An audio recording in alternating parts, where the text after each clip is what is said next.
माँ भारती को प्रणाम करता हूँ, आप सबके गुरु माता पिता को प्रणाम करता हूँ। बच्चों, बहुत ढेर सारा लाजपा और सभी लोगों को सुबह की राम राम।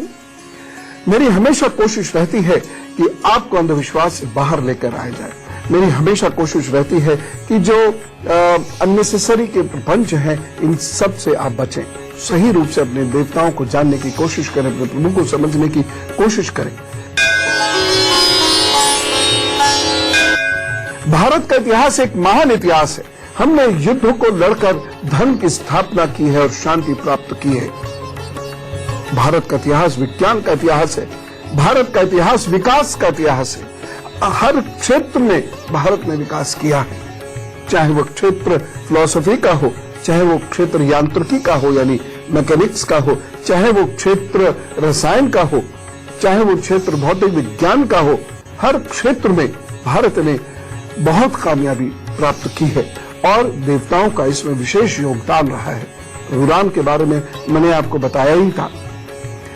आज मैं महाभारत की एक ऐसी कथा आपके सामने सुनाने जा रहा हूं जो सीधे सीधे युद्ध से जुड़ी हुई है और युद्ध की वो प्रणाली आदतन युद्ध से भी जुड़ी हुई है।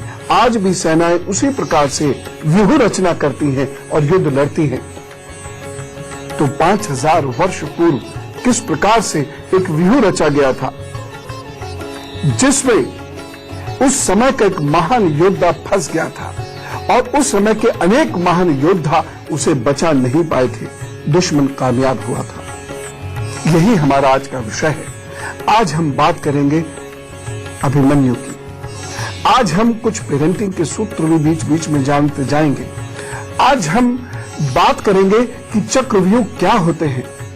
आज हम बात करेंगे कि हमारे धार्मिक ग्रंथ जो है वह केवल काव्य नहीं है, वह महाकाव्य नहीं है।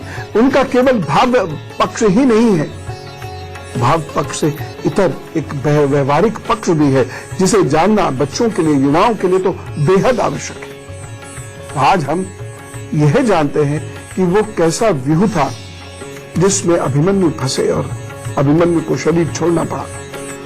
क्या ये संभव है कि माता के गर्भ में ही कोई बच्चा बहुत कुछ पढ़ लिख जाए? और यदि ये संभव है तो पेरेंटिंग कहां से शुरू होती है और आप लोग ऐसा क्या करें जो आपके बच्चे होने से पूर्व ही विलक्षण होने लगे? ऐसे अद्भुत विषयों की आज बातचीत करेंगे मेष, वृषभ और मिथुन राशि के हाल जानने के उपरांत। मेष राशि, भाग्य पक्ष बहुत मजबूत नहीं है। इस दिन रुक कर आपको अपने कामों में आगे बढ़ने का मौका मिलेगा। पूरा दिन व्यर्थ की भागदौड़ में गुजर सकता है। जल्दबाजी में कार्य आपके बिगड़ सकते हैं। एक सावधानी बरतिएगा। इस दिन कपोल कल्पनाओं से थोड़ा सा दूर रहें और एक उपाय जरूर कर लें। उपाय यह है, ओम ऐं सरस्वती नमः इस मंत्र का जप कीजिए, फिर अपने काम पर जुटिए। मैया मदद करेंगे। वृषभ राशि, मन में बहुत रोचक और उपयोगी विचार रहेंगे। जो विचार आपके ऑफिस के लिए, आपके काम के लिए, व्यापार के लिए अच्छे सिद्ध होंगे। यदि आपकी राह में इस दिन कोई रोड़ा बन भी रहा है तो वह भी भाग्य बली होने की वजह से अपने आप दूर होगा। आज आपके अंदर एक बड़ा अच्छा हौसला है जिसकी वजह से आप व्याधाओं पर काबू पाएंगे। सावधानी, मजदूरों पर आज तंज मत कसिएगा, किसी का मजाक मत उड़ाइएगा और एक उपाय जरूर कर लीजिएगा। आज आप मीठी इलायची का सेवन करें और दूसरों को भी कराएं और अपने काम पर जुटे रहें तो सब ठीक करेंगे। मिथुन राशि, हर कार्य में अनुशासन दिखाई दे रहा है।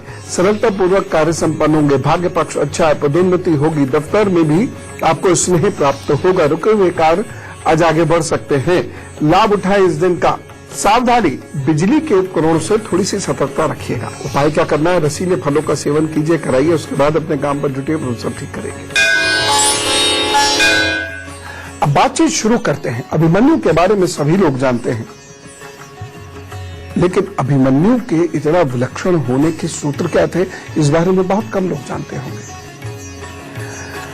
मां के गर्भ में मां की चैतन्यता बच्चों के ज्ञानी और स्वस्थ होने के लिए बेहद आवश्यक है।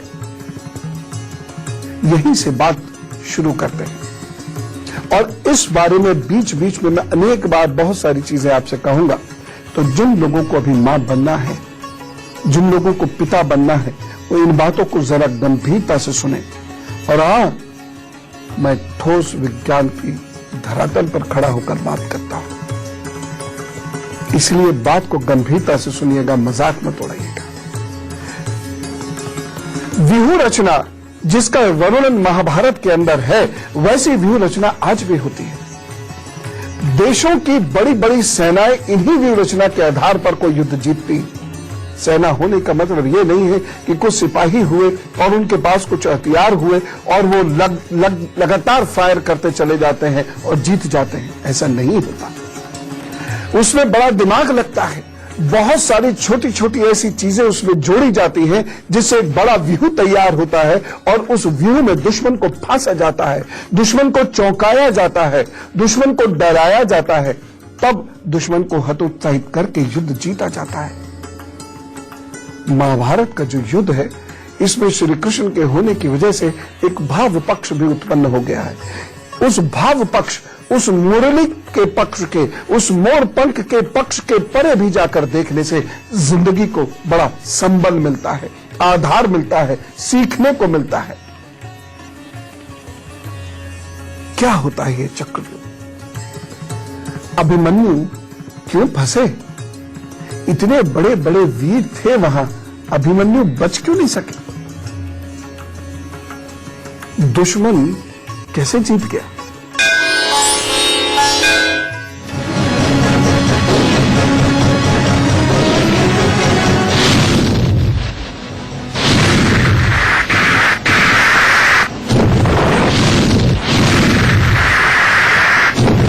महाभारत के युद्ध में पांडवों और कौरवों की तरफ से महायोद्धाओं ने युद्ध किया।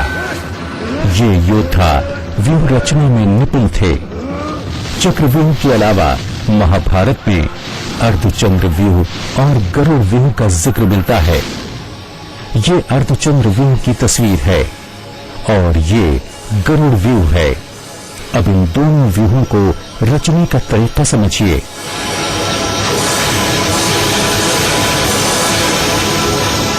महाभारत युद्ध में एक समय जब कौरव सेना की ओर से गरुड़ व्यूह की रचना की गई थी, तब इसके जवाब में अर्जुन ने अर्धचंद्र व्यूह की रचना की थी।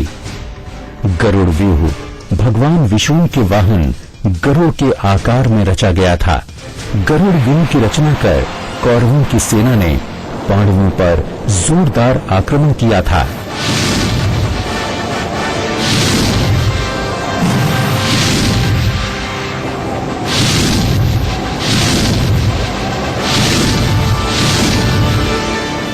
जब कौरव सेना ने गरुड़ व्यूह की रचना की थी, तब अर्जुन ने इसके जवाब में अर्धचंद्र व्यूह की रचना की थी।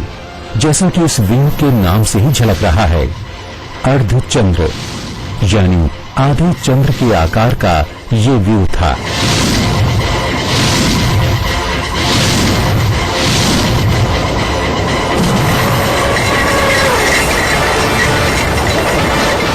अर्धचंद्र व्यूह में सबसे आगे अर्जुन थे और मध्य में युधिष्ठिर थे। युधिष्ठिर को मध्य भाग में इसलिए रखा गया था ताकि उन्हें पूरी सुरक्षा प्रदान की जाए। युधिष्ठिर पांडवों के राजा थे। अगर वो पकड़े जाते या वीर गति को प्राप्त होते तो युद्ध समाप्त हो जाता। इसलिए अर्जुन ने उन्हें बीच में रखा। अर्धचंद्र व्यूह से ही कौरवों के गरुड़ व्यूह को कड़ी चुनौती दी गई थी।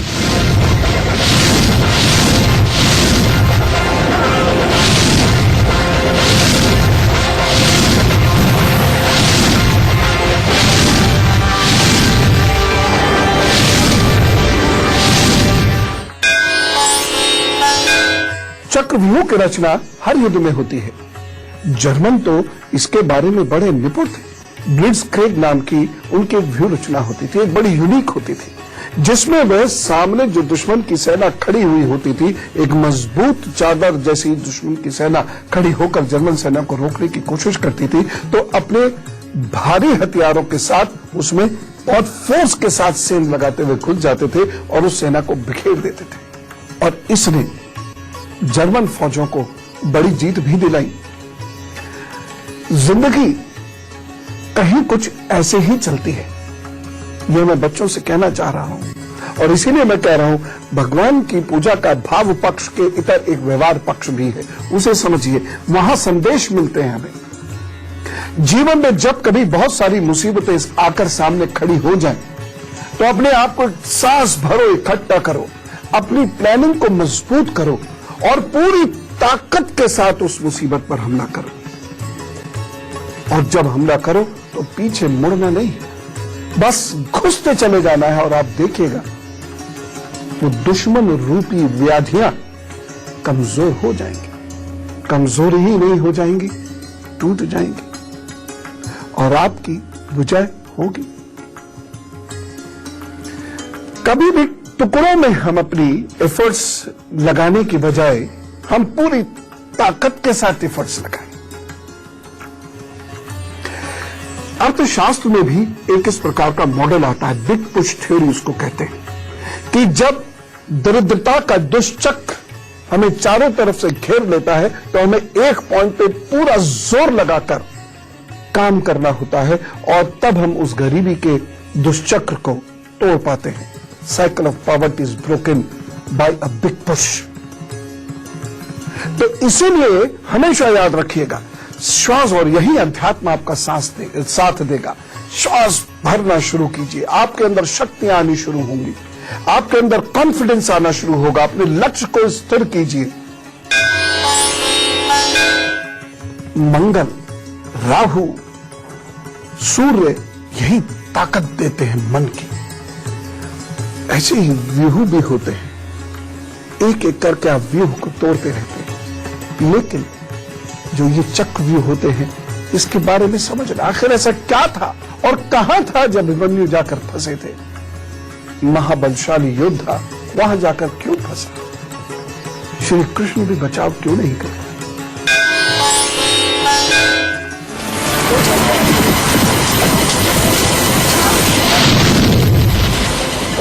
अब महाभारत के तीसरे व्यूह के बारे में जानिए। इसका नाम क्रौंच व्यूह था। महाभारत युद्ध में क्रौंच व्यूह की रचना पांडवों और कौरवों दोनों के द्वारा अलग अलग समय पर की गई थी।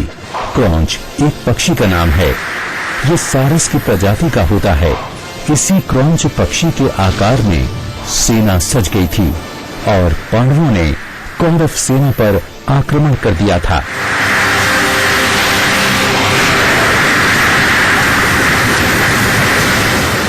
क्रौंच व्यूह में सिर, आंख, गर्दन, पंख जैसे अंगों पर अलग अलग महारथी अपनी अपनी सेनाओं के साथ तैनात थे।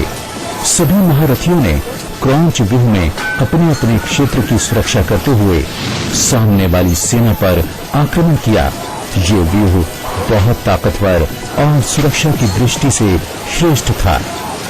इसी वजह से दोनों ही पक्षों ने इस व्यूह की रचना की थी।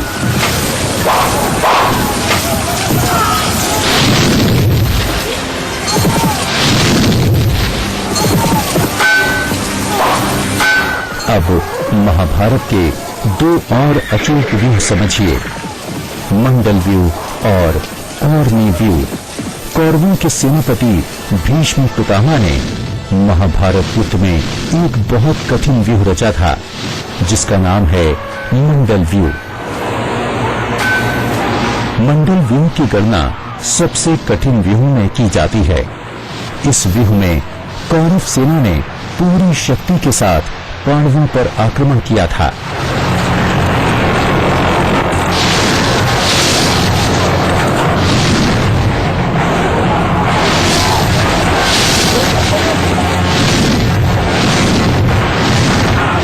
मंडल व्यूह अलग अलग मंडलों के समूह जैसा दिखाई देता था। इसके जवाब में पांडवों की ओर से वज्र व्यूह रचा गया था। वज्र व्यूह के आक्रमण से कौरव सेना का मंडल व्यूह भेद दिया गया था। मंडल व्यूह की असफलता के बाद कौरव सेना ने ओरनी व्यूह की रचना की थी। ओरवी व्यूह में पूरी सेना समुद्र के समान सज गई थी। जिस प्रकार समुद्र में लहरें दिखाई देती हैं, ठीक उसी आकार में कौरव सेना ने पांडवों पर आक्रमण किया था। इसके जवाब में पांडवों ने श्रींगात्का व्यूह की रचना की थी। इस व्यूह का आकार किसी भव्य भवन के समान दिखाई देता था।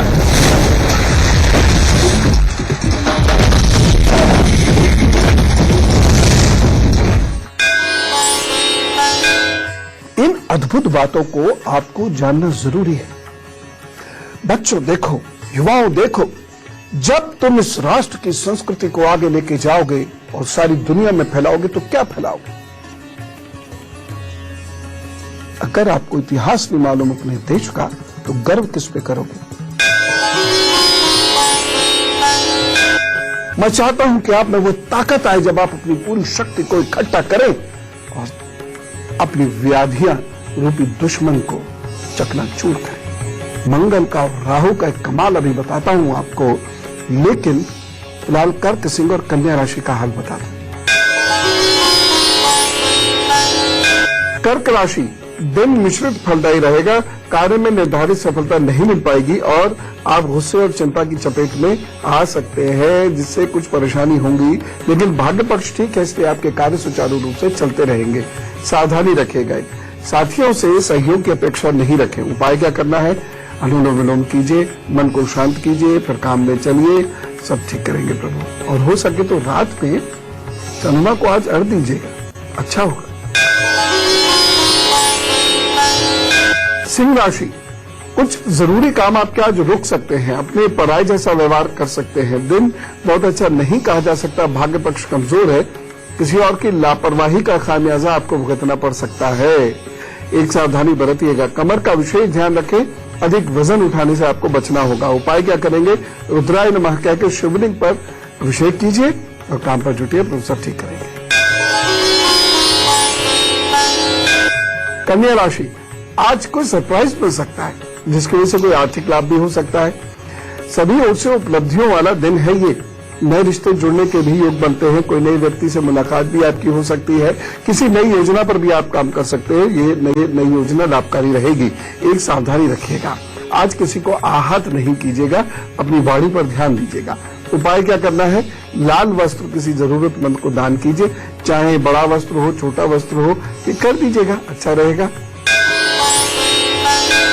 दरअसल राहु बड़ी शक्ति देता है, राहु निडरता देता है, और जब राहु अच्छा होता है तो व्यक्ति किसी से डरे बिना अपनी समस्त शक्तियों के साथ मेहनत करके दुर्भाग्य का चक्रव्यूह होता है। जी हाँ, दुर्भाग्य भी एक चक्रव्यूह की तरह ही हमें परेशान करता है।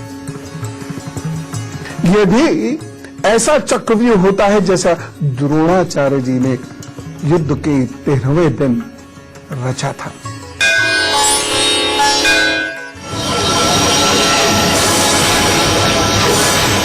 ये सबसे ज्यादा चर्चित व्यूह है। चक्रव्यूह के बारे में आपने बहुत सुना होगा। पहली बार इसकी तस्वीर देखिए। कुछ ऐसा सजाया गया था चक्रव्यूह। महाभारत के युद्ध में 13वें दिन आचार्य द्रोण सेनापति बने और दुर्योधन के उकसाने पर उन्होंने चक्रव्यूह की रचना की। साथ ही कौरव सेना ने ये रणनीति भी बनाई कि अर्जुन को चक्रव्यूह से दूर रखा जाए, क्योंकि चक्रव्यूह तोड़ने की कला अर्जुन को ज्ञात थी। अर्जुन को युद्ध में उलझाए रखने का कार्य सुशर्मा और उसके भाई को सौंपा गया। सुशर्मा और उसके भाई ने अर्जुन को इस चक्रव्यूह से दूर रखकर अपने साथ युद्ध में उलझाए रखा।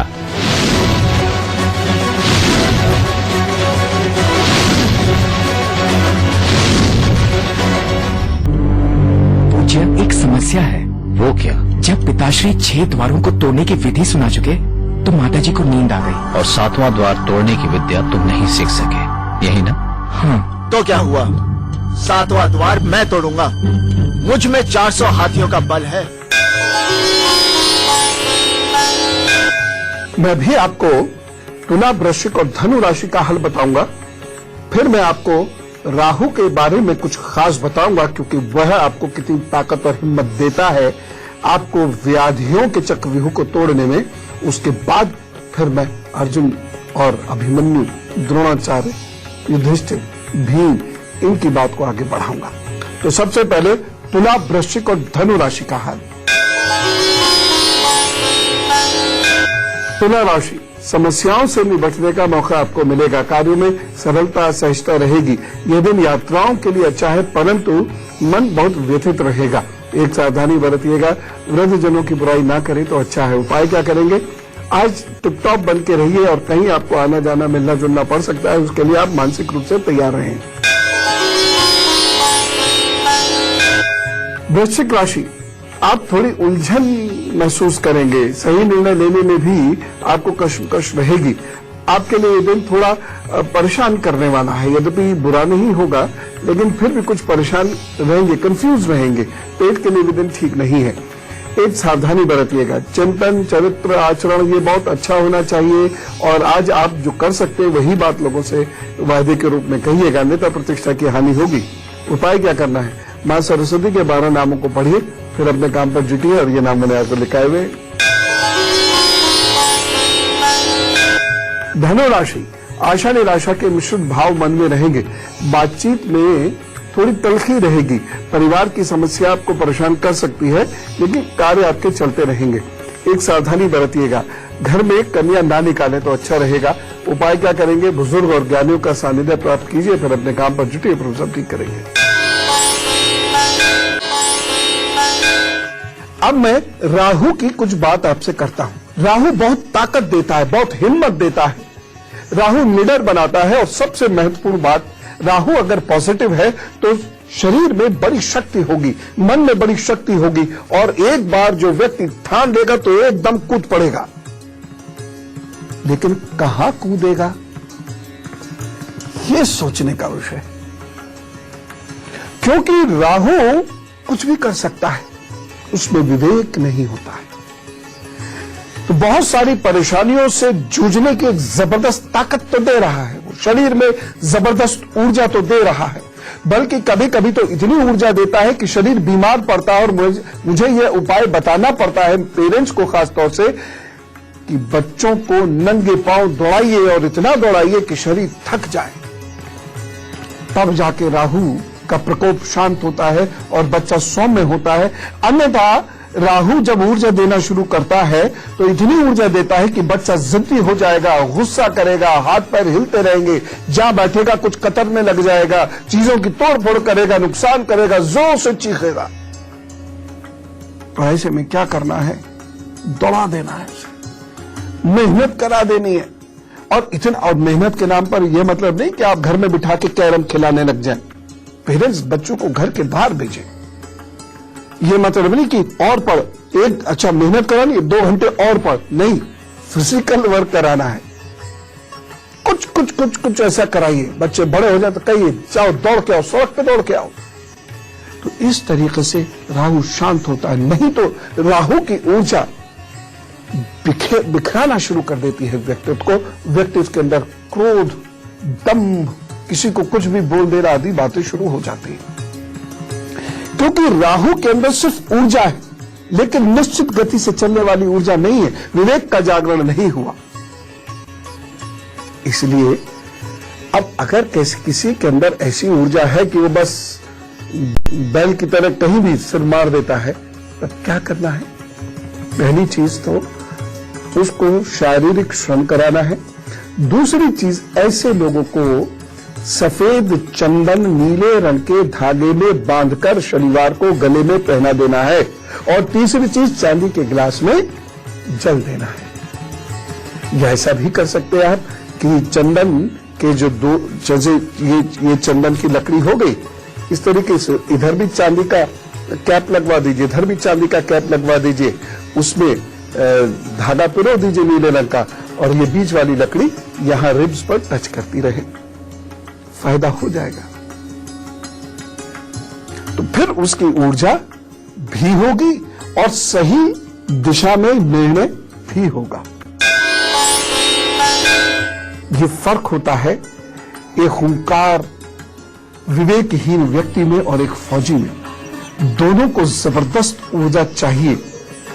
एक में विवेक नहीं है, सिर्फ ऊर्जा है, तो वह नुकसान करता रहेगा, अपना भी करेगा। एक में विवेक भी है और ऊर्जा भी है, तो वह दुश्मन का नुकसान करेगा, देश को बचाएगा। अब बात को आगे बढ़ाते हैं, चक्रव्यूह की और बात करते हैं। अब बात माताओं से करना चाह रहा हूं, पिताओं से करना, होने वाले माता पिता से करना चाह रहा हूं। अभिमन्यु क्या कहते हैं कि मां सुभद्रा के गर्भ में जब मैं था और उनको कुछ अच्छा सा नहीं लग रहा था, तब पिताजी ने यानी अर्जुन जी ने उनको चक्रव्यूहों के बारे में बताना शुरू किया। ये वो काल था जिसके बारे में स्त्रियों की दशा के बारे में बहुत कुछ नहीं भी जानते हैं। ये वो काल था जब वीर लोग या वैश्य लोग भी, कोई भी अपने घर की स्त्री के साथ अपनी बातें डिस्कस करते थे, शेयर करते थे, और स्त्री को उस वक्त बेवकूफ ये वो ऐसा नहीं समझा जाता था, बराबर का समझा जाता था और उनसे सलाह तक ली जाती थी। ये ऋग्वेद काल से ऐसी स्थिति चली आ रही है। मैं ये नहीं कह रहा कि सब कुछ बहुत बढ़िया ही बढ़िया था, ऐसा तो किसी युग में हुआ ही नहीं। तो उस समय भी दुष्चक्र थे, उस समय भी शोषण था, लेकिन ऐसा नहीं कि केवल शोषण ही था। खैर, उस पर कभी और बात करेंगे डिटेल से और आंकड़ों के साथ। फिलहाल मैं बता रहा हूं कि गर्भ में जब शिशु आता है, 3 माह के बाद जैसे जैसे शिशु का विकास होता है, और विशेष रूप से 5वें महीने से 9वें महीने के बीच में शिशु का जो विकास होता है, हृदय का, लंग्स का, मस्तिष्क का, उस समय में माता, होने वाली माता जिसके गर्भ में वह शिशु है, वह गर्भवती माता जिन जिन परिस्थितियों से गुजर रही होती है उसका शिशु पर प्रभाव पड़ता है। जैसा जैसा भोजन खा रही होती है उसका शिशु पर प्रभाव पड़ता है, जैसा जैसा सुन रही होती है उसका शिशु पर प्रभाव पड़ता है, और जैसा जैसा वो सोच रही होती है, यानी उनकी मन स्थिति, उनकी मेंटालिटी, उसका भी शिशु पर प्रभाव पड़ता है। कभी कभी दिखते नहीं माता पिता कि ये इतने इंटेलेक्चुअल हैं, लेकिन वो दिखे भले ही ना, काम कुछ भी कर रहे हो, लेकिन उनकी सोच बड़ी विद्वता भरी होती है। और गर्भवती मां वैसे ही विद्वता भरी बातें सोच रही होती है, और बच्चों में वह चीज आती है, रिफ्लेक्ट होती है, और हम कहते बता इनके बच्चे इतने विलक्षण कैसे हो गए। जब बुजुर्ग लोग जानते होंगे, मैं प्रणाम करते हुए इस बात को कह रहा हूं कि आप लोगों को याद होगा कि आप लोगों के बचपन में ये कहा जाता था कि गर्भवती महिलाओं को रामायण महाभारत आदि सुनाया करो, और सुनी भी जाती थी। और कौन सी महाभारत और रामायण जिसका व्यवहारिक पक्ष बहुत मजबूत था, केवल भाव पक्ष ही नहीं, केवल वही भजन गाने नहीं, बल्कि जब व्यवहारिकता, जो व्यवहारिक सोच जब उठ रही है, व्यवहारिक बातें जब डिस्कस हो रही हैं, श्री कृष्ण की, श्री राम की, वह गुणों के जो सत्य गुण उनके अंदर है उसकी व्याख्या और वर्णन होता था, तो उसका प्रभाव माता की अपनी मानसिकता से बच्चे की मानसिकता पर आ जाता था। बच्चा विलक्षण होता है, और इसीलिए ध्यान रखिएगा, होने वाली माताएं और पिता इस बात का ध्यान रखिएगा कि जब मां गर्भवती हो, माहौल अच्छा हो, और माताएं ध्यान रखें कि उनकी सोच अच्छी हो, उनका चिंतन अच्छा हो, वो डिस्कशंस करें। लेकिन यहां भी माता से एक चूक होती है जिसके बारे में मैं अभी बताऊंगा। लेकिन अभिमन्यु क्या कहते हैं उन 6 चक्रव्यूहों के बारे में, ये जानते हैं।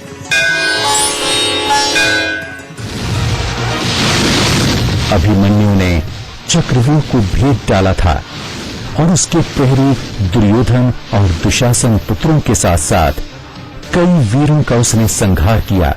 इसके बाद उसने कर्ण के साथ द्वंद युद्ध करके कर्ण को भी घायल कर दिया।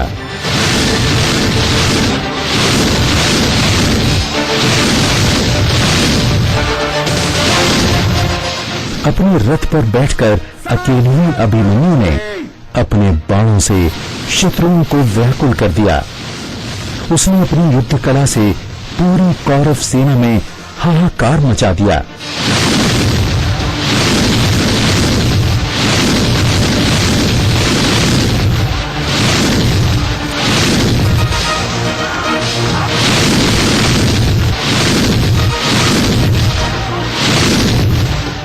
अकेला अभिमन्यु उस समय काल के समान ही प्रतीत हो रहा था।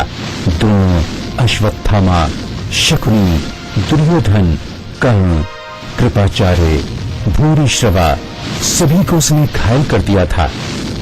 सभी अपने आप को अभिमन्यु के सामने पराजित महसूस कर रहे थे। तब दुर्योधन ने खतरे को भांपते हुए सभी महारथियों को बालक अभिमन्यु पर एक साथ प्रहार करने को कहा, जिसके परिणाम स्वरूप कर्ण, अश्वत्थामा, भूरिश्रवा, कृपाचार्य, द्रोणाचार्य, शल्य, दुर्योधन, दुशासन जैसे महारथियों ने एक साथ अभिमन्यु पर प्रहार कर दिया और उसके अस्त्र शस्त्र समाप्त करवा दिए। फिर कर्ण ने उस बालक के रथ को तीर से तोड़ डाला और उस निहत्थे बालक पर सभी महारथी एक साथ टूट पड़े। सभी ने मिलकर अभिमन्यु के रथ के घोड़ों और सारथी को मार दिया, उसके रथ को छिन्न भिन्न कर दिया तथा उसका धनुष भी काट दिया। फिर अभिमन्यु ने अपने रथ का पहिया उठाकर ही शत्रुओं को मारना शुरू कर दिया।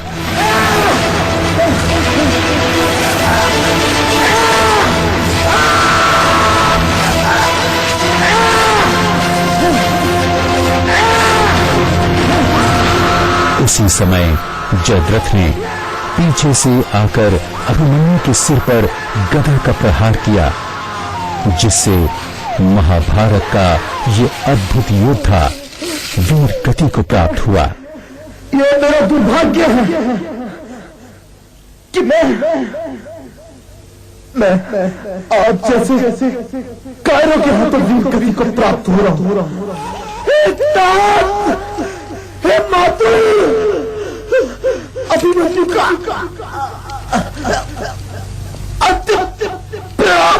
अभिमन्यु की मृत्यु का प्रतिशोध लेने के लिए अर्जुन ने सूर्यास्त से पहले ही जयद्रथ के वध की शपथ ले ली। मैं तुम्हें वचन देता हूं कि यदि कल सूर्यास्त से पहले मैंने जयद्रथ का वध नहीं किया तो मैं अग्नि समाधि ले लूंगा।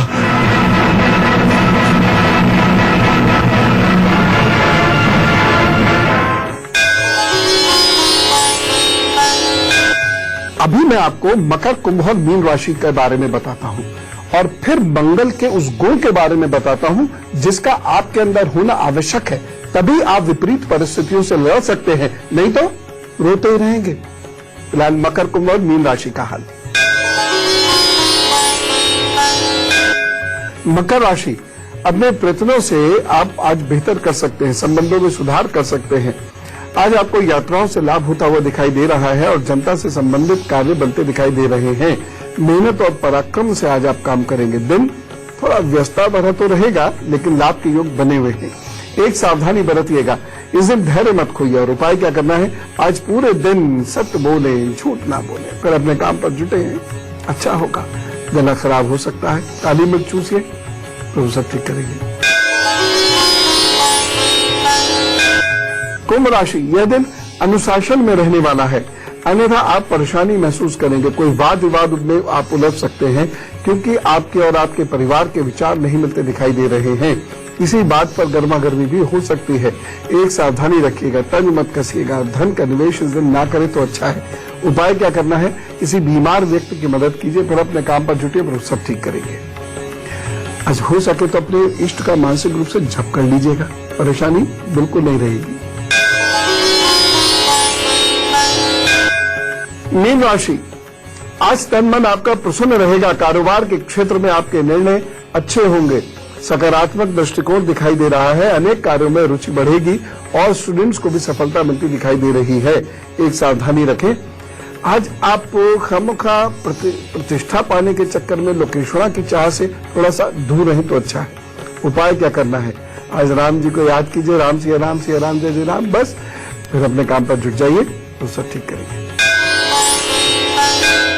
मंगल तन मन की शक्ति देता है, व्यक्ति को वीर बनाता है, क्षत्रिय बनाता है।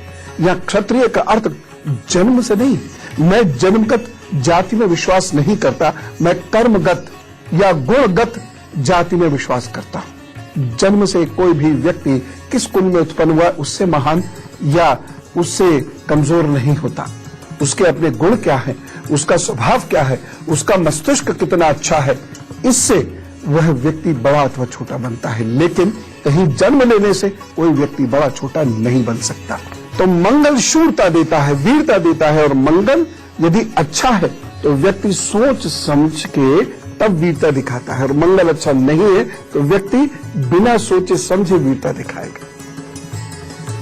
राहु जैसे नहीं है, फिर भी राहु जैसी नहीं है, क्योंकि मंगल में कुछ सोच समझ होती है, मंगल में विवेक होता है। हाँ, इतना हो सकता है कि मंगल अच्छा है तो व्यक्ति सदा सकारात्मक कार्यों के लिए वीरता दिखाएगा, मंगल नकारात्मक है तो व्यक्ति नकारात्मक कार्यों के लिए वीरता दिखाएगा। बहुत सारे पुरुष जिनका मंगल नकारात्मक होता है वह अपने घर की स्त्रियों को प्रताड़ित करके सुख महसूस करते हैं, इसलिए आगे जाकर यह मंगल उन्हें बर्बाद करता है, निश्चित रूप से कर देता है। रोग से, प्रतिष्ठा से, पैसे से, शरीर से, मस्तिष्क से। जिस मंगल में विवेक होता है, सकारात्मक मंगल होता है, वो एक सैनिक, एक सिपाही जैसी शूरवीरता दिखाता है। वो उस वीर की तरह से होता है जो जब विपरीत परिस्थितियों में घिर जाता है तब भी अपना दिमाग नहीं खोता, क्योंकि मंगल अमेगडैला का मालिक है। अमेगडैला को स्मॉल ब्रेन भी कहा जाता है, और जिस व्यक्ति का अमेगडैला पॉजिटिव कार्य करता है वो व्यक्ति कभी भी रैशनेस नहीं दिखाता। वो लोग हमेशा याद रखें जिनकी मोटरसाइकिल के आगे यूं करके कोई निकल जाता है और वो मारे गुस्से के आग बबूले होते, मान के चले मंगल नेगेटिव है, ये उन्हें आगे जाकर बहुत दुख देगा ही देगा, ये तय बात है। ऐसा अद्भुत व्यू है। ये क्या है व्यू? सर्प व्यू क्या है, काल व्यू क्या है, क्या होते हैं व्यू? व्यू की अभी बात करेंगे। अभी मंगल की 2-3 महत्वपूर्ण बातें आपको बताना चाहता हूं, क्योंकि यह मंगल होने वाली मांओं को बहुत दुख देता है। वो 2-3 उपाय वो है, समझ लें। लेकिन अभी तो भाई कुछ लोगों का आज हैप्पी बर्थडे है और उन्हें विश करना है, तो जरा जोरदार तरीके से कहिए, wish you very happy birthday. आपके आगे आने वाले 12 महीने बहुत अच्छे हैं।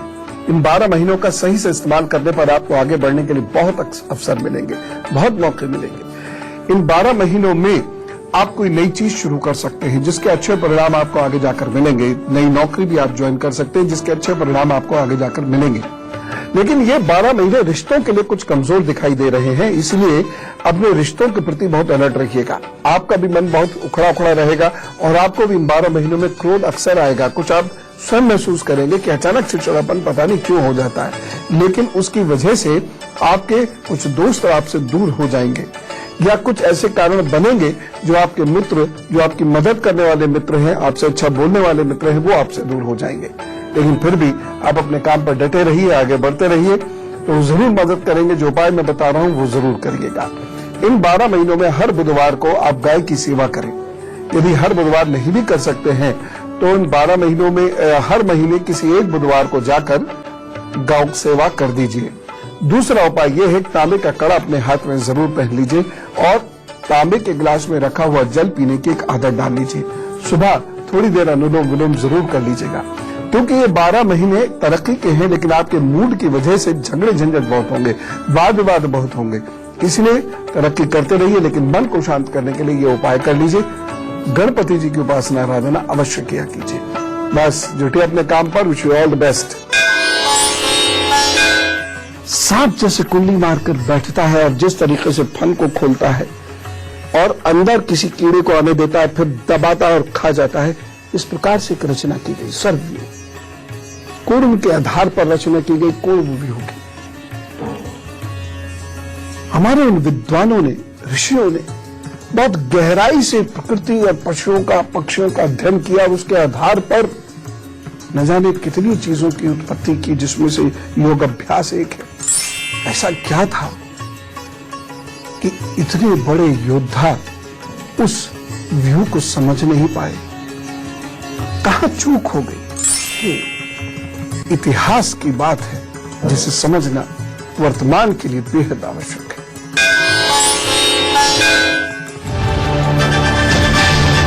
सुबह कौरव सेना ने जयद्रथ को बचाने में पूरी सेना लगा दी, लेकिन कृष्ण की चतुरता से आखिर में जयद्रथ मारा गया।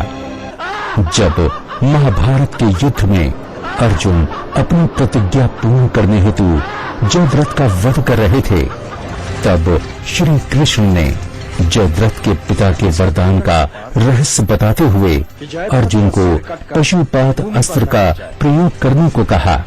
उसके पिता का यह वरदान था कि जो उसके सिर को काटकर भूमि पर गिरा दे, स्वयं उसके सिर में एक विस्फोट होगा और वो टुकड़े टुकड़े हो जाएगा। इसलिए ऐसा वाण चलाना पार्थ कि जयद्रथ का सिर कटकर उसके पिता की ही गोदी में गिर जाए। यही उसकी मुक्ति का मार्ग है। पशुपात अस्त्र के प्रयोग से जयद्रथ का सिर तपस्यारत उसके पिता की गोद में जा गिरा। जयद्रथ, भाग! मेरे अभिमन्यु का वध तूने किया था।